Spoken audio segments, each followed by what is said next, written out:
विनायक चतुर्थी के दिन भगवान श्री गणेश की विधि विधान से पूजा करते हैं। धार्मिक मान्यताओं के अनुसार चतुर्थी के दिन श्री गणेश की पूजा और व्रत रखने से सुख समृद्धि और खुशहाली आती है। इस महीने विनायक चतुर्थी 17 मार्च को है। हर महीने 2 चतुर्थी पड़ती है, पहली शुक्ल पक्ष और दूसरी कृष्ण पक्ष में। शुक्ल पक्ष में पड़ने वाली चतुर्थी को विनायक चतुर्थी कहते हैं और कृष्ण पक्ष में पड़ने वाली चतुर्थी को संकष्टी चतुर्थी कहा जाता है। कहा जाता है कि विनायक चतुर्थी के दिन विघ्नहर्ता की पूजा के दौरान कथा को सुनना या पढ़ना चाहिए।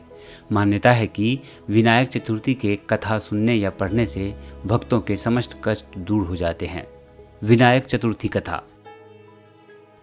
एक दिन भगवान भोलेनाथ स्नान करने के लिए कैलाश पर्वत से भोगवती गए। महादेव के प्रस्थान करने के बाद मां पार्वती ने स्नान करना प्रारंभ किया और घर में स्नान करते हुए अपने मैल से एक पुतला बनाकर और उस पुतले में जान डालकर उसको सजीव किया। पुतले में जान आने के बाद देवी पार्वती ने पुतले का नाम गणेश रखा। पार्वती जी ने बालक गणेश को स्नान करते जाते वक्त मुख्य द्वार पर पहरा देने के लिए कहा। माता पार्वती ने कहा कि जब तक मैं स्नान करके न आऊं, किसी को भी अंदर नहीं आने देना। भोगवती में स्नान कर जब भगवान शिव अंदर आने लगे तो बाल स्वरूप गणेश ने उनको द्वार पर रोक दिया। भगवान शिव के लाख कोशिश के बाद भी गणेश ने उनको अंदर नहीं जाने दिया। गणेश द्वारा रोकने को उन्होंने अपना अपमान समझा और बालक गणेश को सर धड़ से अलग कर वो घर के अंदर चले गए। शिव जी जब घर के अंदर गए तो वह भी बहुत क्रोधित अवस्था में थे। ऐसे में देवी पार्वती ने सोचा कि भोजन में देरी की वजह से वो नाराज हैं, इसलिए उन्होंने 2 थालियों में भोजन परोसकर उनसे भोजन करने का निवेदन किया।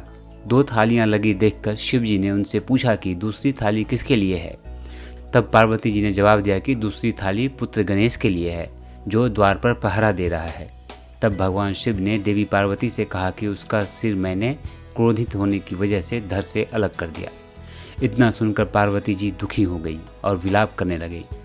उन्होंने भोलेनाथ से पुत्र गणेश का सिर जोड़कर जीवित करने का आग्रह किया। तब महादेव ने एक हाथी के बच्चे का सिर धड़ काटकर गणेश के धड़ से जोड़ दिया। अपने पुत्र को फिर से जीवित पाकर माता पार्वती अत्यंत प्रसन्न हुई।